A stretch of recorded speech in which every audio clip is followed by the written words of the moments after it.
Material culture of the वैदिक period को हम लोग देखें क्या है।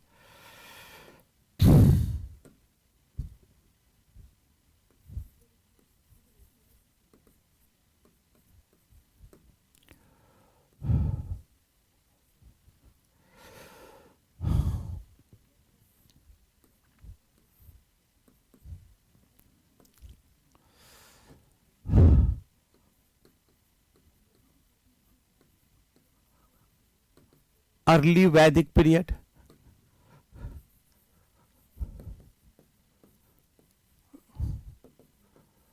और लेटर वैदिक period.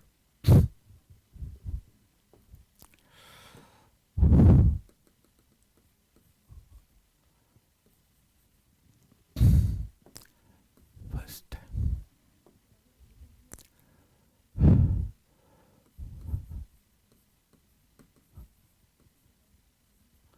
the evidence of iron.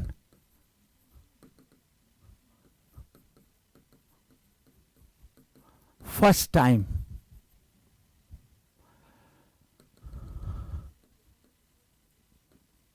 in 1000 BC,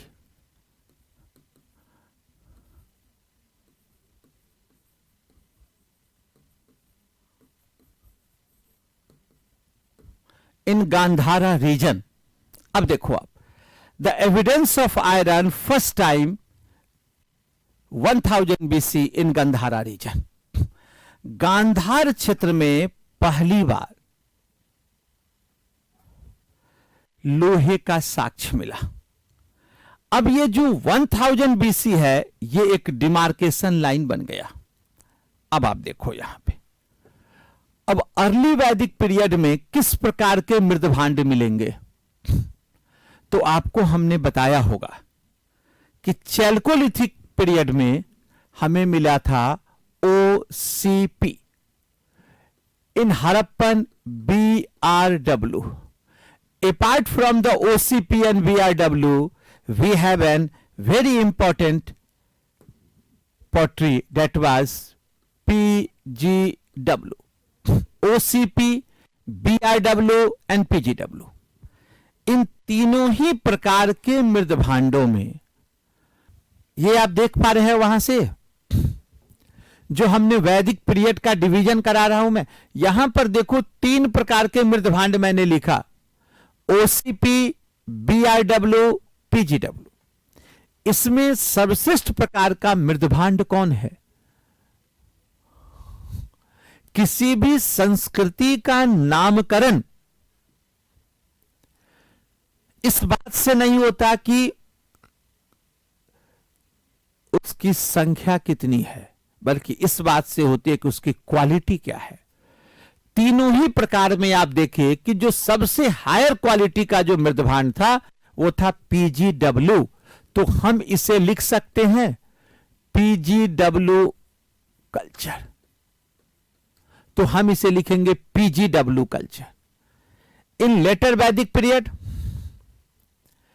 in later Vedic period, we have so many types of pottery, मृदभांड, कई तरह के मृदभांड है। अब यहां देखो, BW, RW, BRW, and also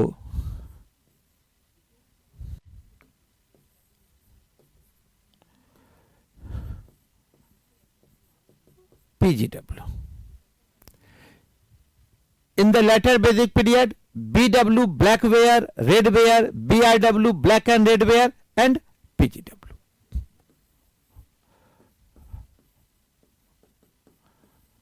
PGW culture. So we can route down Vedic period was basically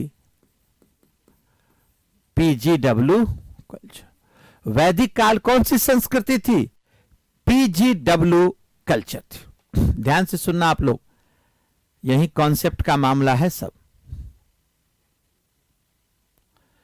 PGW means, पूजा भारती लिख रही है कि सर PGW क्या है।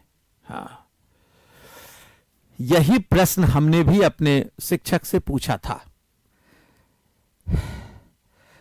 I was studied in, लोग पढ़ रहे थे, तो ये प्रश्न हमने भी पूछा। और क्यों पूछा?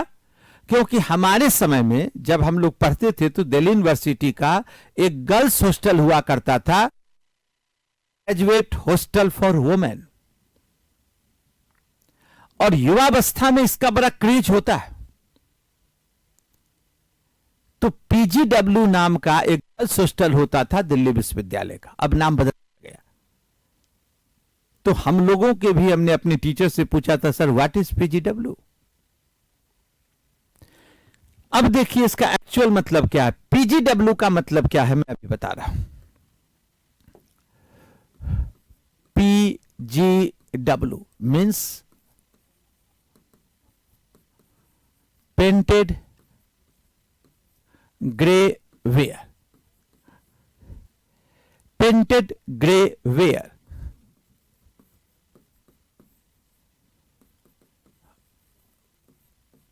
चित्रित धूसर मृदुभान। पीजीडब्ल्यू पेंटेड ग्रे वेयर, चित्रित धूसर मृदुभांड। हमें लगता है कि हम ये आपको पहले बता चुके हैं, हो सकता है कि आपको याद ना हो, लेकिन हमने ये आपसे पहले डिस्कस किया था। I have already discuss painted grey ware. और ये पीजीडब्ल्यू किस काल से संबंधित है? इसका संबंध है वैदिक कल्चर से। वैदिक कल्चर, पीजीडब्ल्यू, राइट। अब देखो आप यहां PGW culture and PGW culture. So Vedic period is basically PGW culture. But what is the difference between this PGW and that PGW? अब नाउ थिंक। अब आप देखो यहां पर हमने यहां लिखाया है पीजीडब्ल्यू, लेकिन यहां पर आयरन नहीं है, तो हम लिखेंगे PGW culture without iron face. और यहां पर हो जाएगा PGW culture with iron phase.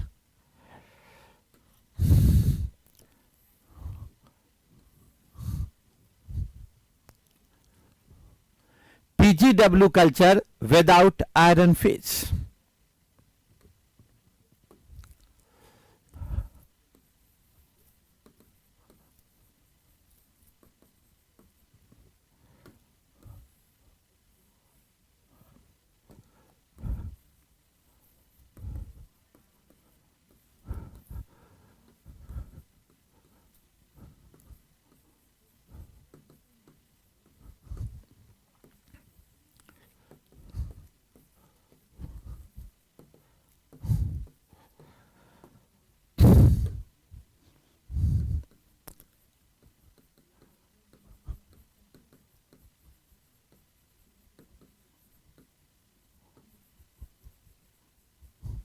PGW without iron phase and PGW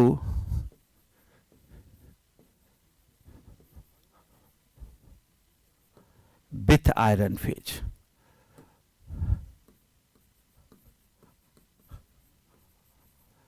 चित्रित धूसर मृदभांड की लौह पूर्व अवस्था। चित्रित धूसर मृदभांड की लौह पूर्व अवस्था, चित्रित धूसर मृदभांड की लौह अवस्था।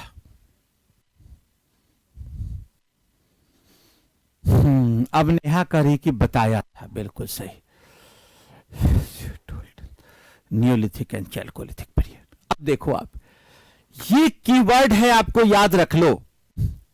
अगर एंशियंट इंडियन हिस्ट्री को इस प्रकार से आप पढ़ोगे तो कभी कोई कॉन्सेप्ट से रिलेटेड क्वेश्चन आपका गलत नहीं होगा, नेवर। हमने इसको कहां से जोड़ा, ये देख लो। यही है आपका लॉ ऑफ कनेक्टिविटी। हमने कैसे कनेक्ट किया वो देख लो। वैदिक कल्चर को हमने आयरन से एंड पॉटरी से कनेक्ट कर दिया। सो वैदिक culture was basically PGW culture.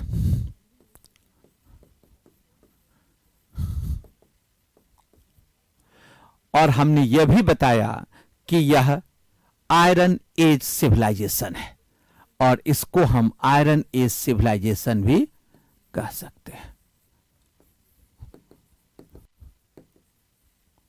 लौह युगीन सभ्यता। अब देखो, यही समझने की चीज है। कई सारी चीजों को हमने ले लिया। अब यदि पूछा जाए कि व्हाट इज वैदिक culture, what is the material culture of the वैदिक civilisation, PGW culture. PGW culture. And early Vedic period is PGW without iron phase. Later Vedic period PGW with iron phase. ये चीजें समझ में आई। Material culture मैंने आपको बताया, ठीक है। वैदिक संस्कृति की भौतिक संस्कृति हमने बताया।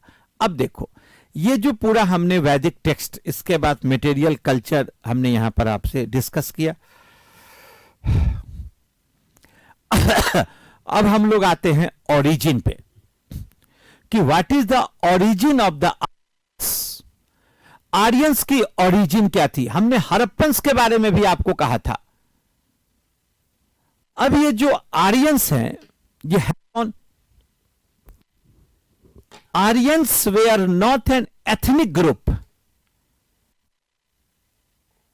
The common features of the Aryans was they were Sanskrit speakers. Sanskrit speakers, वे संस्कृत भाषा भाषी थे। Origin of the Aryans. अब ये ओरिजिन ऑफ द आर्यंस में आप देखो कि आर्यों की पहचान का आधार क्या है। भाषा, language. Actually Aryans were Sanskrit speakers, वे संस्कृत भाषा भाषी थे। और संस्कृत किस लैंग्वेज ग्रुप में आता है। एक लैंग्वेज ग्रुप है Indo Aryan language group. Indo Aryans means भारोपीय भाषा समूह। भारत प्लस यूरोपीय, भारोपीय भाषा समूह की यह भाषा है। और इस इंडो यूरोपियन लैंग्वेज ग्रुप में आप देखो कि एक भाषा है यहां Latin and another was Sanskrit. Indo European language group, one language is Latin, another is Sanskrit, and others are Greek, Germanic, Slav, Romance, Greek. In the Germanic we have German, English, Swedish. In the Slav, Russian and Polish. And what about the Romance? Italian, Spanish, French, Romanian.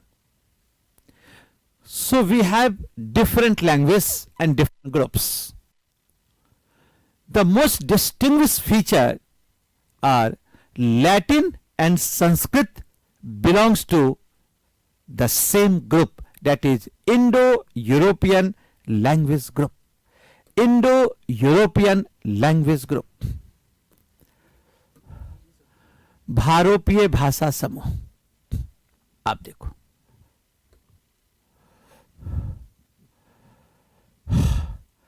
भारोपीय भाषा समूह, आप इसको ऐसे समझो कि यह एक भाषा समूह है जिसमें लैटिन और संस्कृत शामिल है।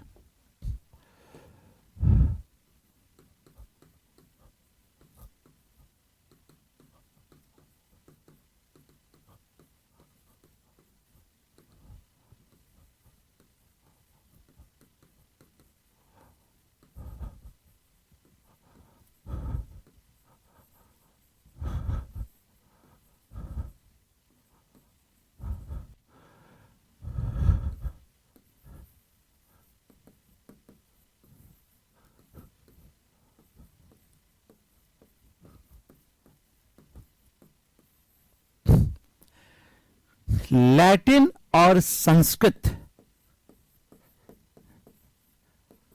एक ही समूह की भाषा है।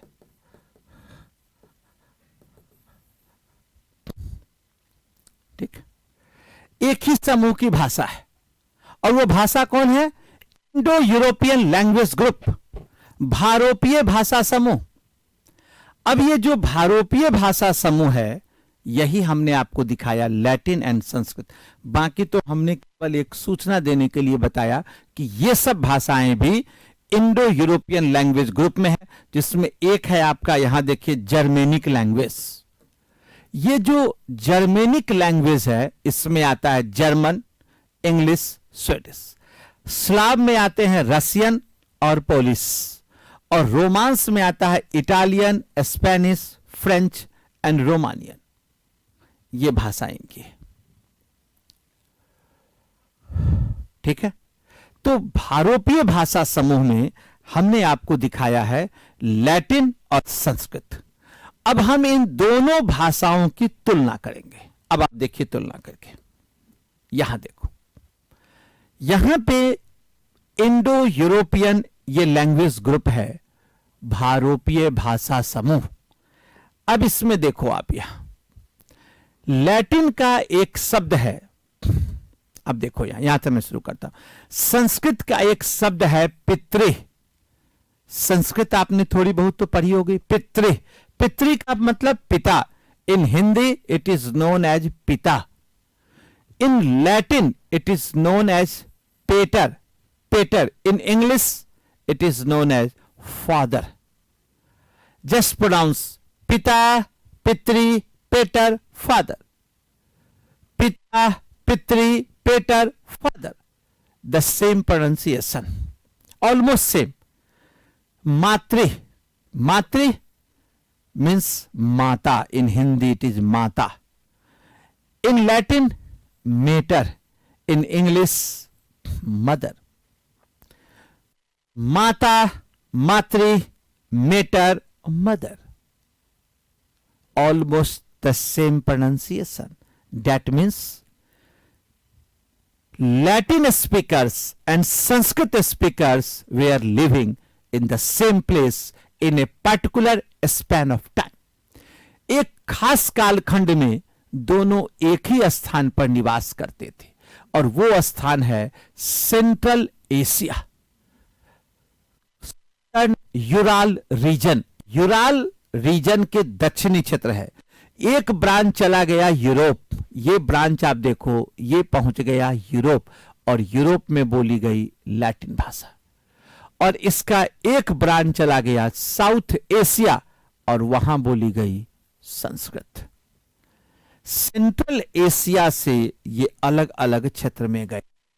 एक यूरोप गया जो लैटिन बोलने लगे, और एक साउथ एशिया गया जो संस्कृत बोलने लगे। ऐसे सैकड़ों शब्द हैं, ऐसे सैकड़ों शब्द हैं जो संस्कृत और लैटिन में एक जैसे हैं। So just try to understand the linguistic phenomena of Vedic culture. So Aryans were basically Sanskrit speakers. Aryan कौन थे? ये संस्कृत भाषा भाषी थे, और कहां से आए थे? Central Asia. Central Asia.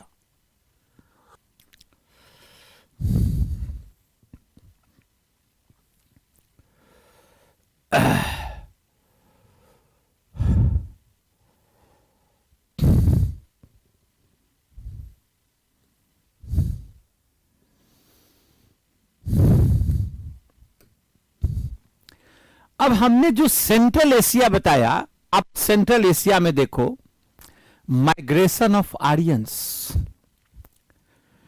Bharat पर हेमलता एक बार बोर्ड पर बता दीजिएगा, इसको बोर्ड पर ही तो बताया है अभी आपको मैंने।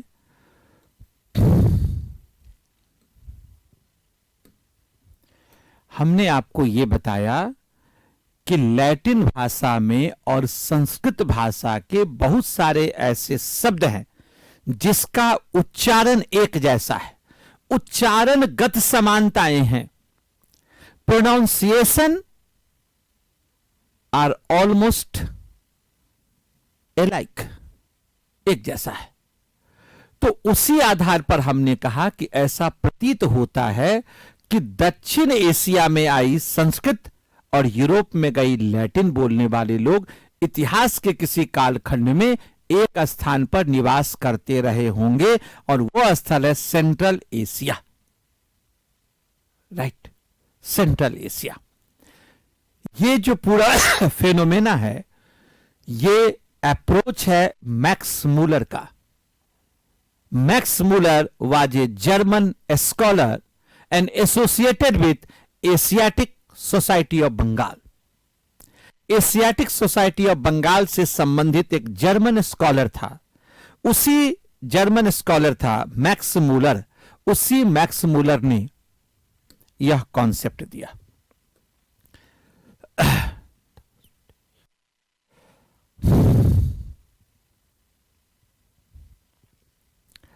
अब देखो आप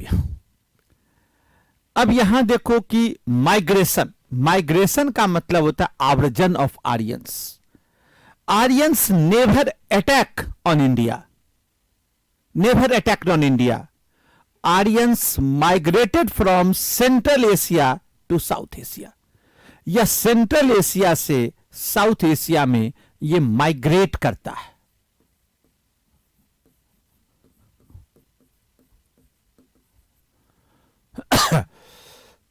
सेंट्रल एशिया, मध्य एशिया से दक्षिण एशिया में यह माइग्रेशन होता है। और माइग्रेशन कब होते हैं? 1500 बीसी, 1500 ईसा पूर्व में इंडियन सब कॉन्टिनेंट में आते हैं। तो यहां के जो इंडिजीनियस पीपुल है वो कौन है? दास और दस्यु, दास एंड दस्यु। इन दो शब्दों का प्रयोग कहां मिलता है? ऋग्वेदा में, दास एंड दस्यु। तो जब ये यहां आएंगे तो इन दोनों का संघर्ष होगा। अब ध्यान से देखो आप,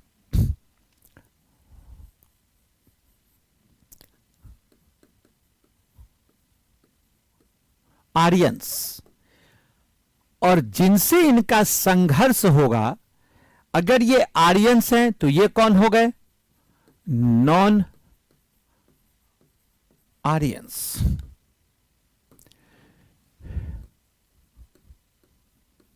आर्य और ये हो गए अनार्य।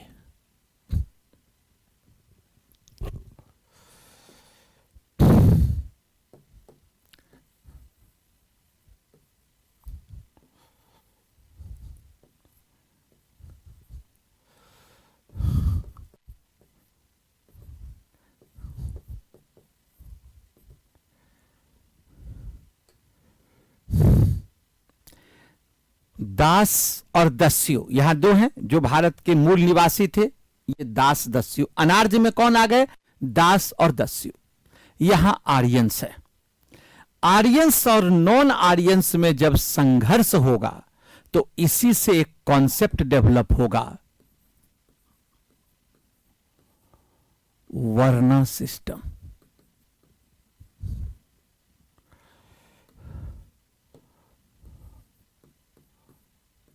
वर्ण व्यवस्था।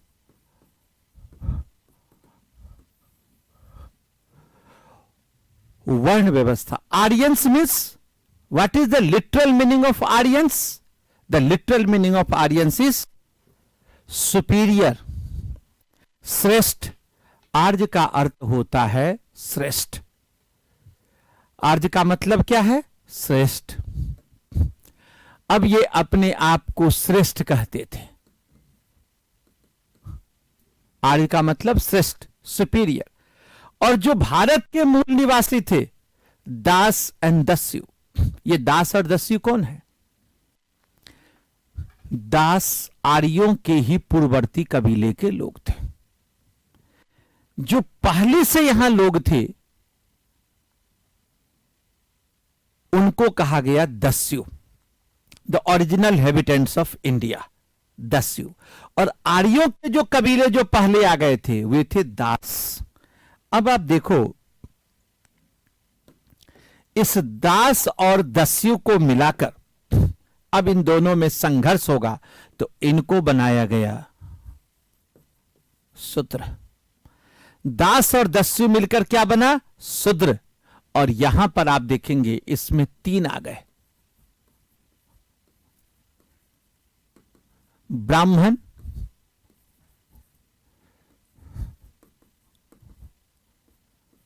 क्षत्रिय,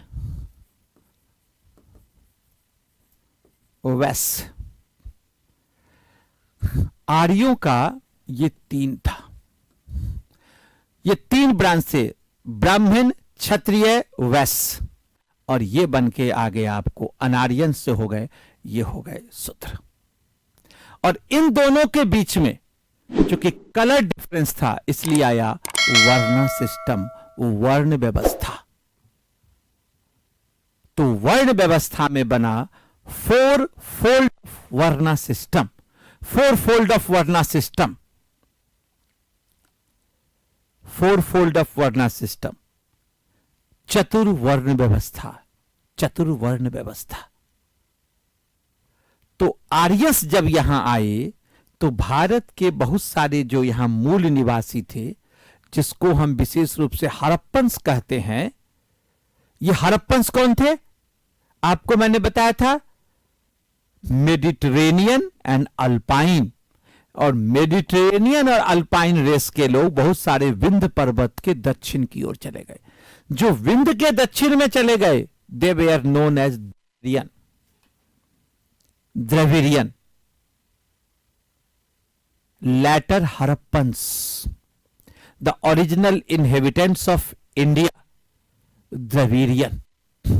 वैश्य भी लोअर कास्ट, लोअर कास्ट ही है ना सर? नहीं, वैश्य लोअर कास्ट नहीं है, वैश्य लोअर कास्ट नहीं है। हमारे यहां कास्ट की जो हायरार्की है इसमें 4 फोल्ड ऑफ वर्णा सिस्टम है। हम 3 हायरार्की में रहते हैं। अपर कास्ट में आ गए ब्राह्मण एंड क्षत्रिय। जो मीडियोकर कास्ट है इसमें वैश्य, एंड लोअर कास्ट में आ गया शूद्र। चूंकि ये सुपीरियर, ये आर्यस जो लोग थे, ये लोग सुपीरियर वेपन्स लेकर आए थे। हॉर्स था इनके पास, घुड़सवार लोग थे, हॉर्स सेंटर्ड कल्चर था, तो इन्होंने इसको पराजित किया। तो जो पराजित करेगा वो क्या करेगा? अपने आप को सुपीरियर कहेगा।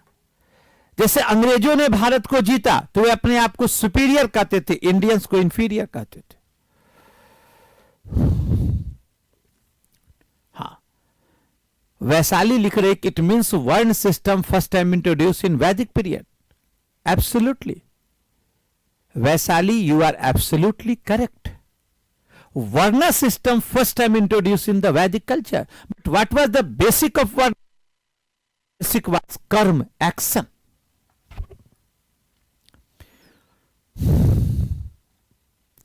द्रविडियन में वर्ण सिस्टम कैसे आया? अब द्रविडियन में वर्ण सिस्टम कैसे आया? Due to Aryan influence. जब दक्षिण में विस्तार होगा तो वहां भी कास्ट सिस्टम आ जाएगा। आप एक बात बताओ, इस्लाम धर्म तो शुद्ध सम था, इस्लाम में कहां से जाति पर जातिवाद आ गई? इस्लाम भी जब भारतीय संस्कृति के संपर्क में आया तो वहां भी क्रिश्चियनिटी में कास्ट सिस्टम नहीं था, लेकिन इंडिया में जब क्रिश्चियनिटी आया तो within the Christianity we have the caste system, within the Islam we have the caste system. India में जो भी धर्म आएगा उसमें कास्ट सिस्टम होगा, क्योंकि भारतीय समाज की विशेषता है varna and caste systems.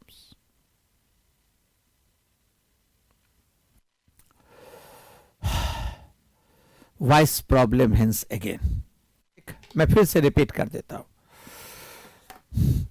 When Dravidian culture came with contact with the Aryan culture, the caste system and the Varna system introduced in Dravidian society. When Islamic culture came with contact with the culture, when European culture came with contact with the Indian culture, then caste system and Varna in Islamic society. So basically, Varna and caste. Caste is Varna system. In Vedic period, we have the Varna system. In post-Vedic period, we have the caste system. Later on, Varna converted into the caste. The Varna converted into the caste. से पहले all वर्ण को education, मैंने पढ़ा है, क्या लिखे हैं, क्या है, औरंगजेब से पहले ऑल वर्ण को एजुकेशन राइट था। औरंगजेब लिखा है आपने? खुशहाली क्या लिख रहा है? मैंने पढ़ा है औरंगजेब से पहले सभी वर्ण को एजुकेशन राइट था। आपने सही नहीं पढ़ा है, आपने सही नहीं पढ़ा। औरंगजेब तो बहुत बाद है, औरंगजेब का समय 17वीं शताब्दी। ये वर्ण सिस्टम, ये ईसा पूर्व की सारी चीजें चली आ रही है। इसका औरंगजेब से कहीं कोई लेना देना नहीं है। अब आप देखो यहां पर आर्यन जो हैं, जो बाहर से आ रहे थे, इनके 3 ब्रांचेस थे। इसके 3 ब्रांचेस थे, और 3 ब्रांचेस कौन है? ब्राह्मण, क्षत्रिय एंड वैश्य। और यहां पर है आपका दास एंड दस्यु, शूद्रास। अब ये वर्णा सिस्टम का डेवलप हुआ, और ये वर्णा सिस्टम हो गया 4 फोल्ड ऑफ वर्णा सिस्टम।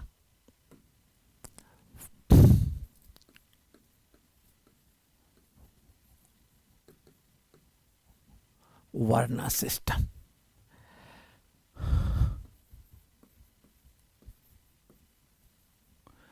अब ब्रह्मा के शरीर के विभिन्न अंगों से विभिन्न वर्णों की उत्पत्ति हुई। अब देखो यहां से, मुख से, भुजाओं से arm, Thai and fit.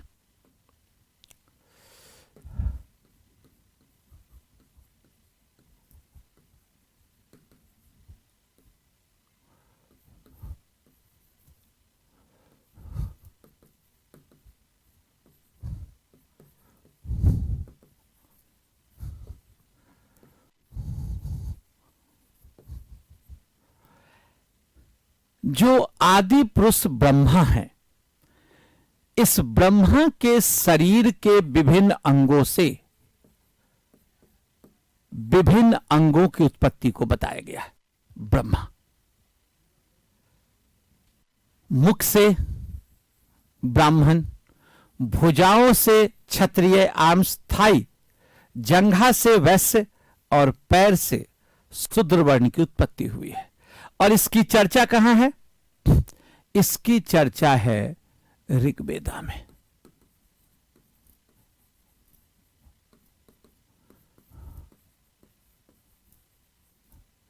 Mandal, 10th मंडल, सूक्त, 19 सूक्त। ऋग्वेद के 10वें मंडल का 90वां सूक्त है, जिसमें इस बात की चर्चा। यह सूक्त क्या कहलाता है? पुरुष सूक्त।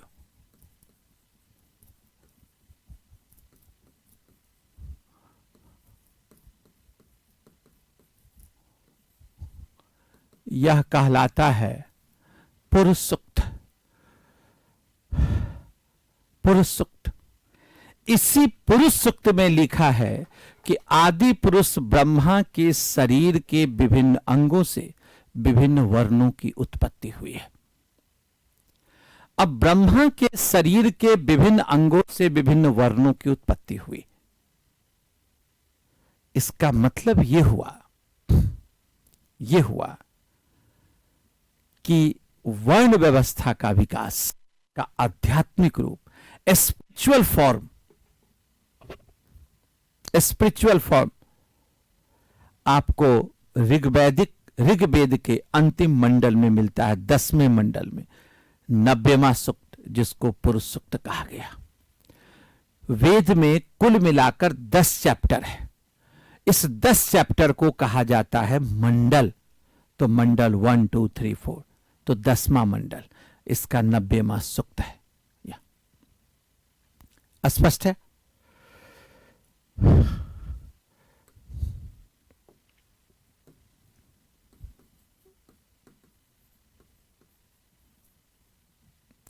ऋग्वेद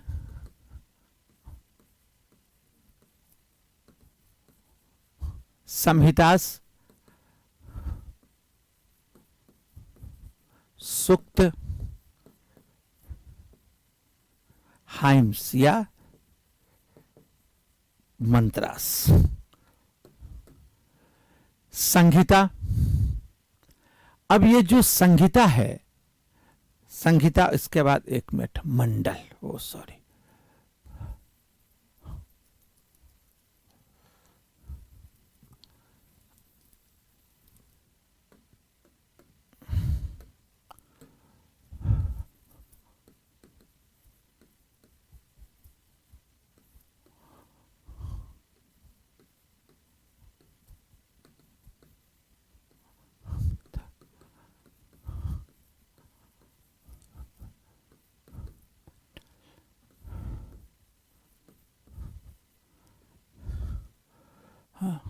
मंडल, सूक्त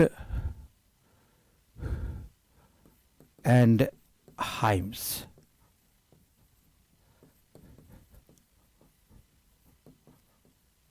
मंत्रास। मंडल 10, सूक्त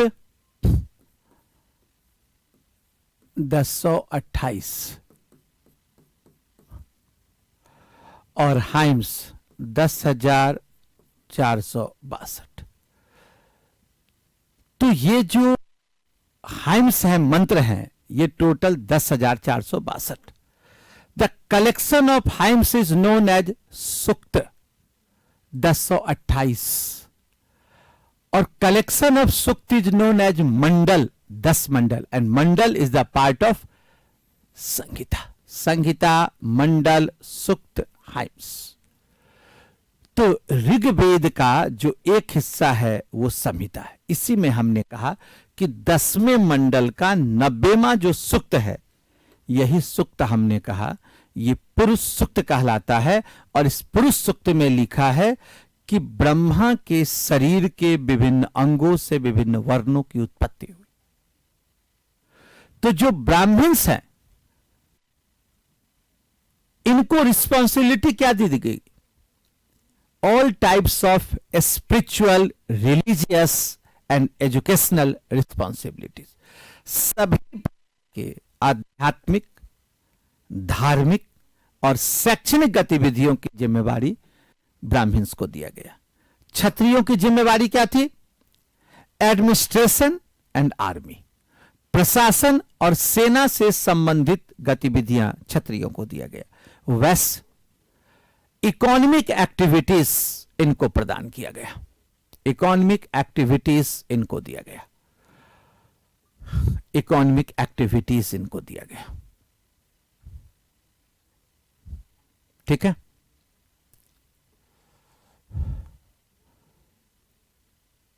नाउ साउंड इज क्लियर। ठीक है, इकोनॉमिक एक्टिविटीज दिया गया।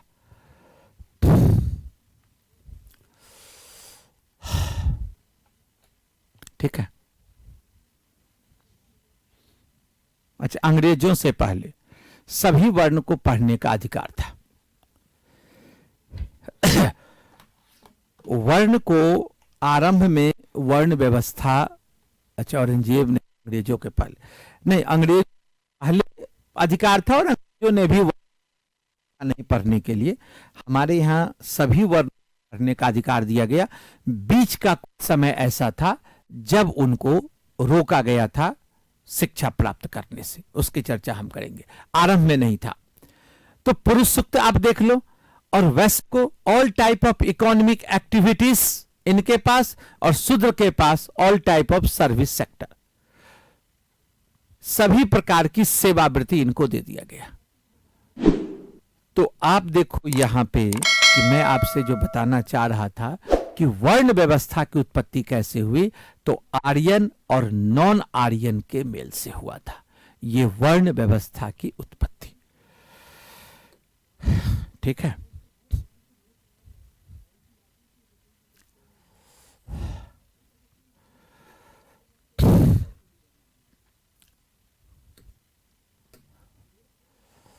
अब आप बेसिक कुछ चीजों को नोट डाउन कर लो कि ऋग्वेद का बेसिक कंटेंट क्या है।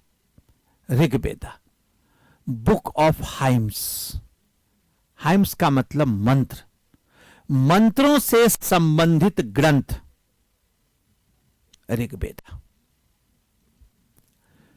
बुक ऑफ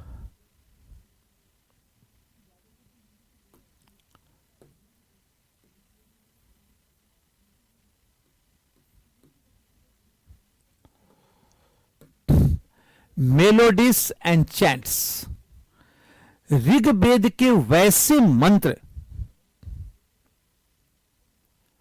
जिसको गाया जा सकता था, गेय मंत्रों का संकलन सामवेद। बुक ऑफ सेक्रीफाइसेस, यज्ञों और कर्मकांडों से संबंधित ग्रंथ Yajurveda. And book of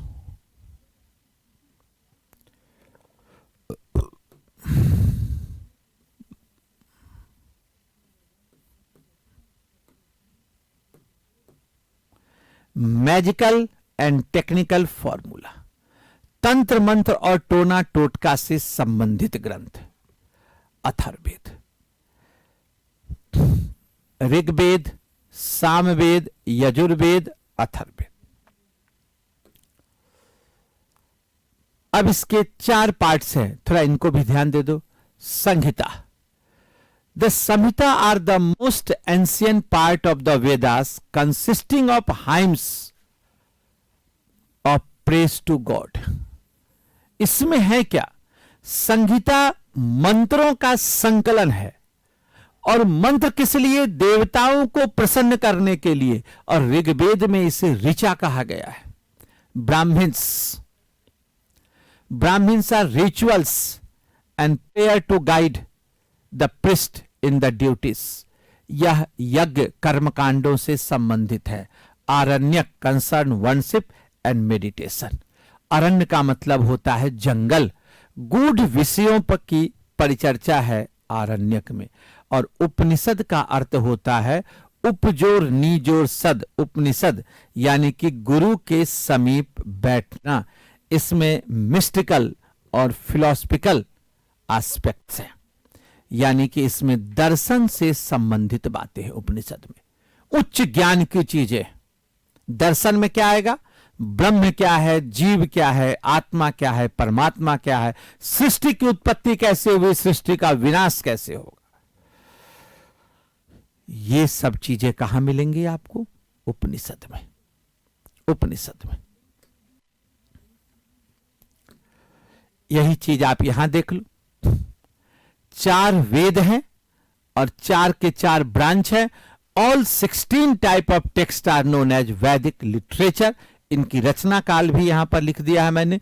Rigveda 1500 to 1000 BC, Samaveda 1000 to 800, Yajurveda 1000 to 800 BC, Atharvaveda 1000 to 600 BC।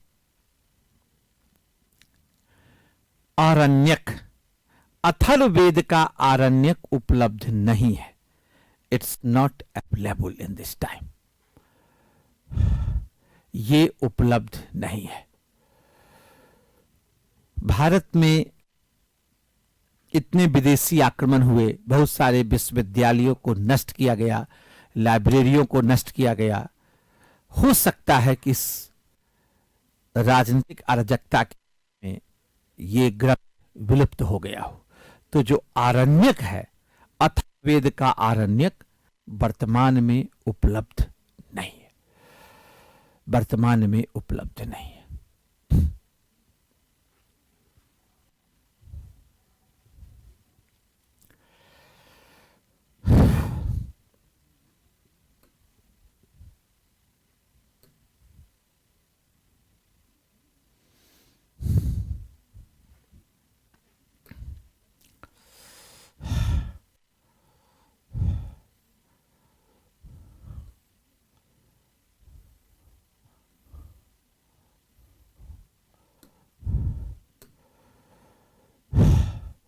वैदिक कल्चर।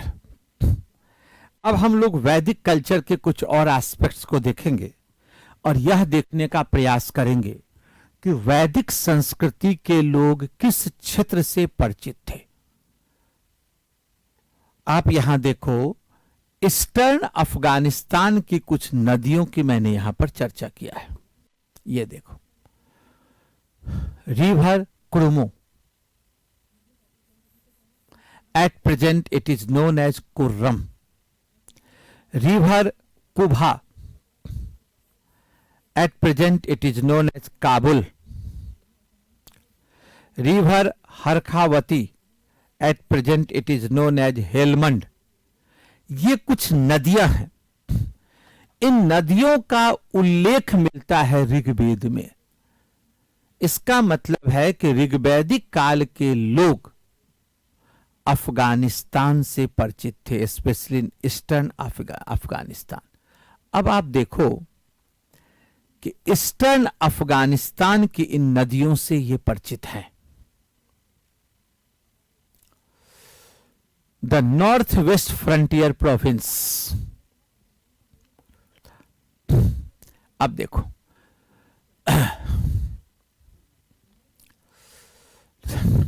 ये जो मरुवर्धन है, जो मरुविद्ध है, ये कश्मीर में अवस्थित है। इसका मतलब ये हुआ कि यह नॉर्थ वेस्ट फ्रंटियर प्रोविंस और कश्मीर के इस क्षेत्र से परिचित थे। मरुवर्धन का वहां पर उल्लेख है। पंजाब में आ जाए, सिंधु नदी का यहां उल्लेख मिलता है और सिंधु के साथ साथ इनकी 5 सहायक नदियों के बारे में भी चर्चा मिलती है। तो सिंधु यानी कि इंडस, सरस्वती नदी है और इनकी 5 सहायक नदियां भी है। कुल मिलाकर ये 7 नदियों का क्षेत्र है। वेस्टर्न यूपी में जाएंगे तो यमुना और गंगा से ये परिचित थे। इसी को हम एक प्रेजेंट के रूप में आपको दिखाते हैं कि इस नदियों से किस प्रकार ये वाकिफ थे। आपको एक झलक में इसमें पता चलेगा।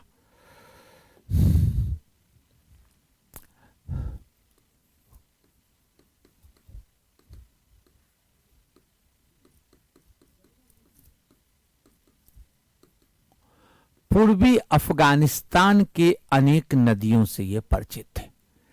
इसके अलावा आप देखिए, ये सिंधु नदी से परिचित थे और सिंधु की साथ साथ विभिन्न सहायक नदियों से भी परिचित थे और साथ में ये परिचित थे सरस्वती नदी से, सरस्वती नदी से।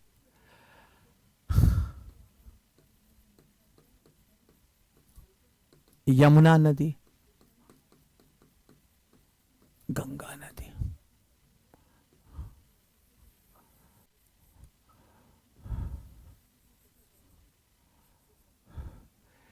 यह है आपका संगम। अब आप देखिए यहां पे जो सिंधु नदी है, सिंधु नदी, इस सिंधु नदी का उल्लेख 25 बार है, यमुना नदी का उल्लेख 3 बार है और गंगा नदी का उल्लेख 1 बार है। सरस्वती नदी को नदीतमा कहा गया है, यानी कि सबसे उत्तम, राइट। तो आप देख सकते हैं कि यह जो संस्कृति है, यह संस्कृति पूर्वी अफगानिस्तान से पश्चिमी उत्तर प्रदेश तक ये फैली हुई है।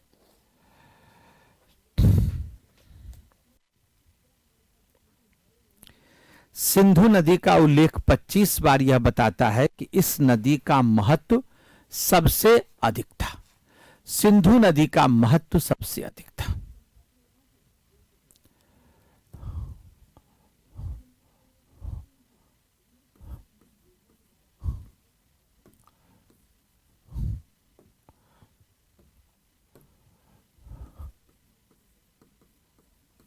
सबसे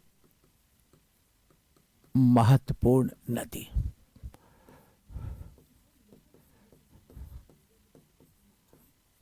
सबसे पवित्र नदी। ब्रह्मावर्त चित्र।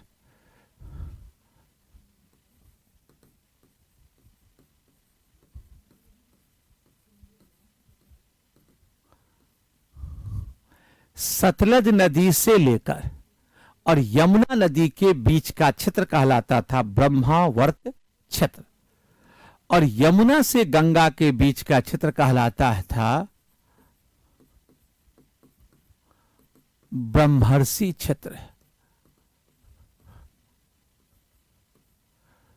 ये ब्रह्मर्षि क्षेत्र।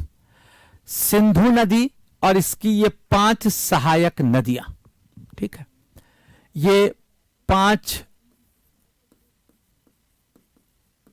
सहायक नदियां।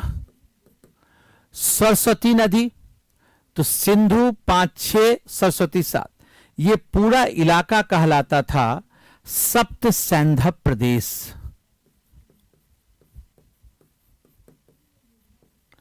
सप्त सैंधव प्रदेश।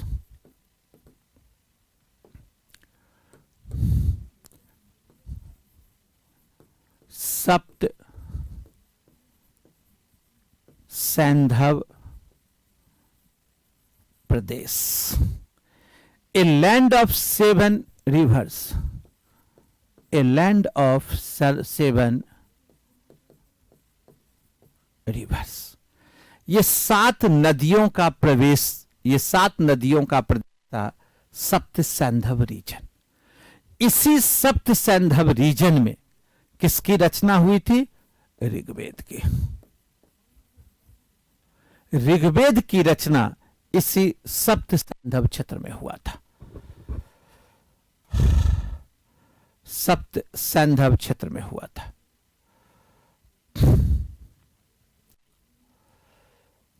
पूर्वी अफगानिस्तान से लेकर पश्चिमी उत्तर प्रदेश तक ये पूरा इलाका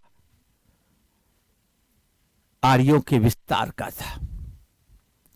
तो ऋग्वैदिक काल में जो इनका निवास स्थल था वो कौन था? सप्त सैंधव प्रदेश, सप्त सैंधव region, a land of 7 rivers, that means Indus and 5 tributaries plus Saraswati.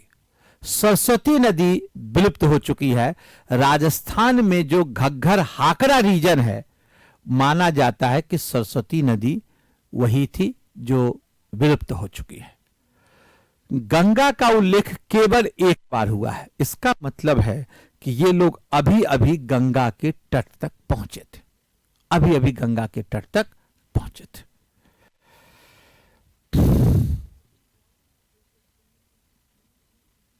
ठीक है, अभी अभी गंगा के तट तक पहुंचे थे।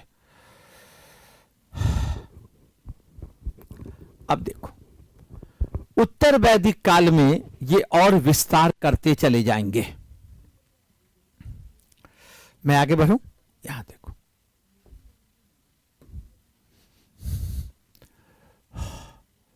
ये तो हमने बताया था आपको,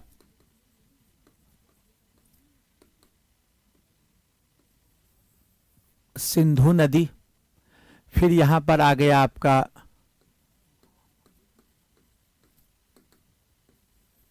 यमुना नदी, गंगा नदी।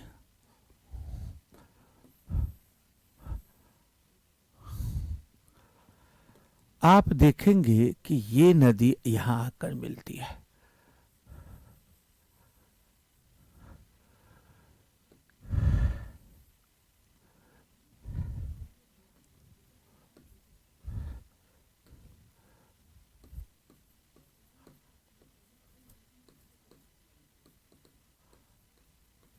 सदा नीरा नदी। इसकी पहचान की गई है आधुनिक गंडक नदी से। तो आप यहां पर देखो, अब देखो एक और नदी, कुछ और नदियों का जिक्र कर लें। एक है सरयू नदी,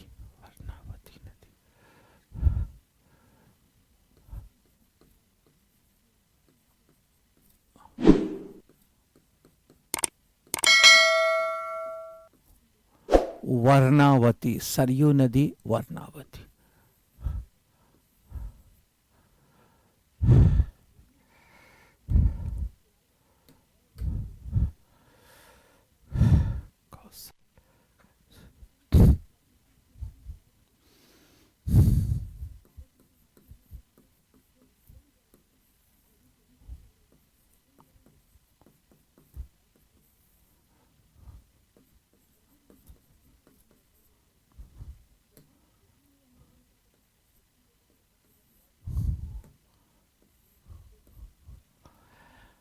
सरयू नदी के तट पर बसा है कोसल। वर्णावती नदी के तट पर काशी और सदा नीरा नदी गंडक नदी के तट पर बसा है विदेह।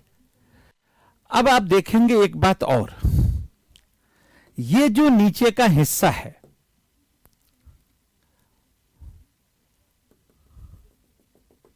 ये है मगध। मगध क्षेत्र में आर्य संस्कृति का प्रवेश नहीं हुआ था। अब यहां से आप देख लो कि ये अफगानिस्तान से हमने आपको बताया था कि ये संस्कृति की शुरुआत है, और ये कहां पहुंच गया आपका, गंडक, नॉर्थ बिहार तक। ये पूरा इलाका क्या कहलाएगा, Aryavart.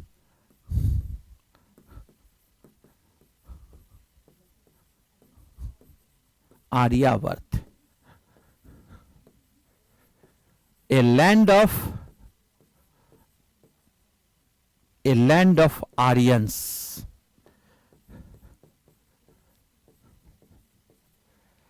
a land of Aryans, Aryavart, Aryavart. तो आप देखो लेटर वैदिक पीरियड में सरयू नदी तक पहुंचते हैं कौशल, वर्णावती नदी कासिल, सदानीरा नदी विदेह माधव। एक घटना है, यह घटना कहां वर्णन है, सतपथ ब्राह्मण में। सतपथ ब्राह्मण में, सतपथ ब्राह्मण में इसमें कहा गया है कि विदेह माधव ने अपने गुरु राहुल गण की सहायता से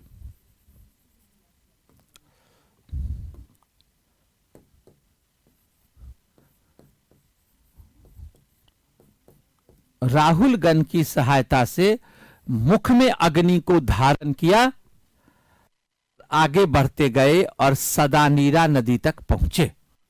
यानी कि आर्यों के विस्तार की जानकारी किस ग्रंथ से मिलती है, तो सतपथ ब्राह्मण से मिलती है। और यह प्रश्न आपको पूछा जा सकता है, ऐसे प्रश्न पहले भी पूछे जा चुके हैं। ठीक है, अब एक बार इसका एक्सपांशन को समझ जाओ, यह भी एक महत्वपूर्ण चीज है। अब देखो यहां पर मैंने कुछ नदियों के नाम बताए हैं, Krumu at present Kurram, Kubha at present Kabul, और हरखावती एट प्रेजेंट हेलमंड। क्रुमो, कुभा, हरखावती।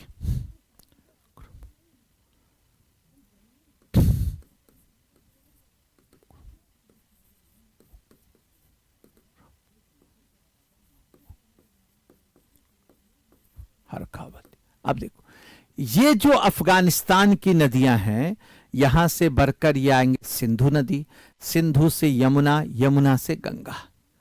ऋग्वेद में नदियों की जो कुल संख्या है वो है 99, जिसमें 25 प्रमुख नदियां हैं। राइट, अब इस 25 जो नदियां हैं, इसमें सिंधु नदी का उल्लेख सबसे ज्यादा बार हुआ है, 25 बार। Most important river among Rig Vedic period. और वहां से आगे बढ़ते हैं यमुना नदी, that is region is known as Brahmavati, Brahmavarta क्षेत्र। यमुना टू गंगा, ब्रह्मर्षि क्षेत्र। And later on we have Sarayu नदी, कौशल, वर्णावती नदी, काशी, गंडक नदी, विदे। ये पूरा इलाका कहलाएगा आर्यावर्त, ए लैंड ऑफ आर्यंस। और इसी आर्यावर्त क्षेत्र में बाकी के जो 3 वेद हैं, एक तो ऋग्वेद हमने पहले बताया, बाकी के 3 वेद जो है सामवेद, यजुर्वेद और अथर्ववेद, इसकी रचना इसी आर्यावर्त क्षेत्र में हुई थी। सामवेद, यजुर्वेद, अथर्ववेद। ठीक है, यह है इसका टेरिटोरियल एक्सपांशन। इससे संबंधित मन में कोई प्रश्न है तो पूछ लीजिए। और इसको अग्नि से प्रज्वलित किया गया था, फायर से। अग्नि से क्यों किया गया, फायर से क्यों किया गया? Because fire is the symbol of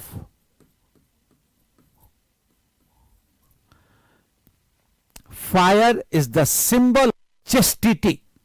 यह पवित्रता का प्रतीक है, यह पवित्रता का प्रतीक है, चेस्टिटी।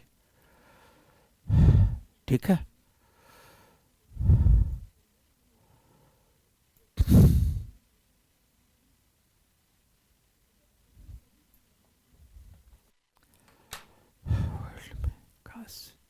सर वर्ल्ड में कास्ट सिस्टम नहीं था। हाँ, विश्व में नहीं था।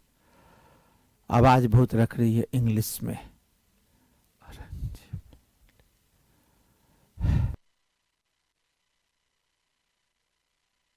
Based on karma, where caste system is based on,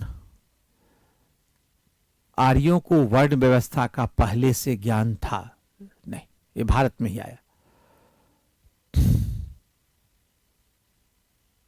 sir fire क्यों? Because fire is the symbol of chastity, symbol of chastity. तो आप ये जैसे ये आपको देखेंगे, ये कौशल राज्य है, ये काशी है, विदेह है।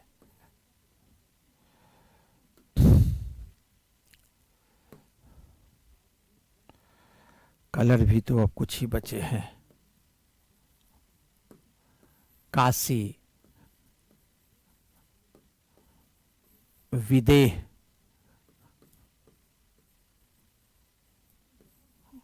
कौशल। ये जानकारी हमें कहां मिलती है? सतपथ ब्राह्मण से।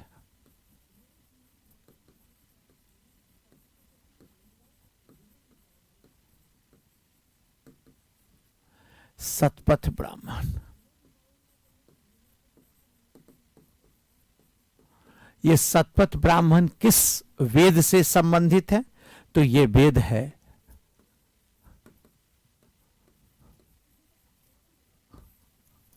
यजुर्वेद से संबंधित है ये सतपथ ब्राह्मण।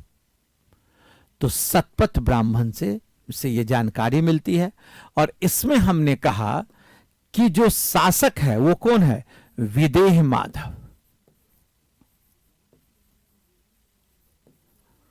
विदेह माधव।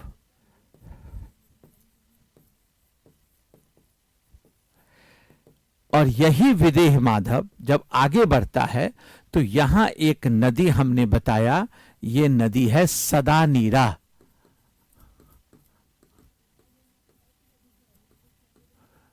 ऐसी नदी जिसमें सदैव जल हो, इसके पार जाकर ये बस गए। तो यहीं पर आप देखिएगा विदेह राज्य की स्थापना हुई।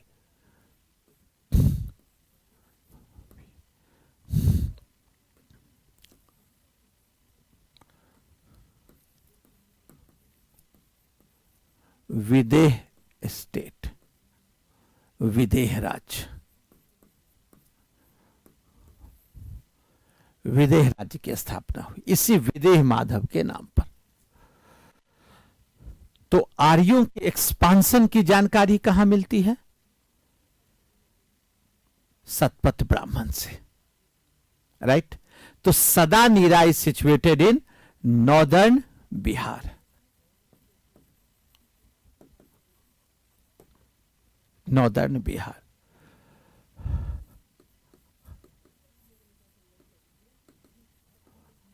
Afghanistan, Punjab, western UP, eastern UP, Bihar. Afghanistan to Punjab, western UP, eastern UP, Bihar.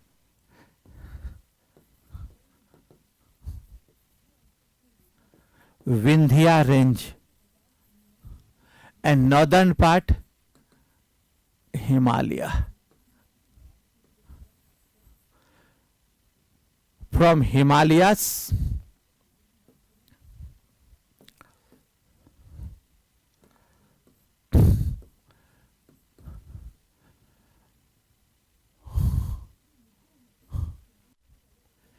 ये पूरा Afghanistan, Punjab, western UP, eastern UP, Bihar, from Himalayas to Vindhya range, that is Narmada river, Narmada river, Narmada river. The complete area is known as Aryavarth, Aryavarth, Aryavarth.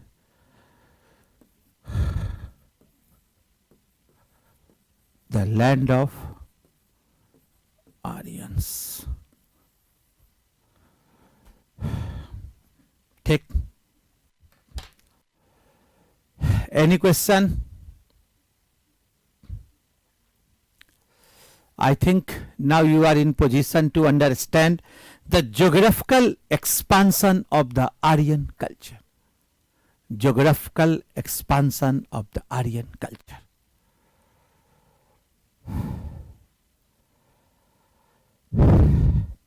If you have any question, just write down.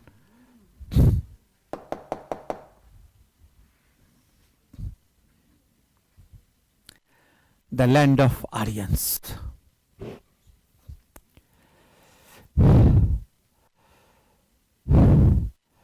So I have told you the basic concept of the Aryan culture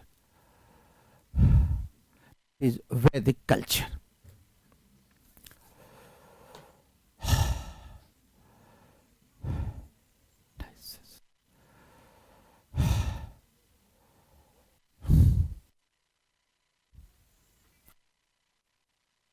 आज की class मैं यहीं समाप्त करता हूं।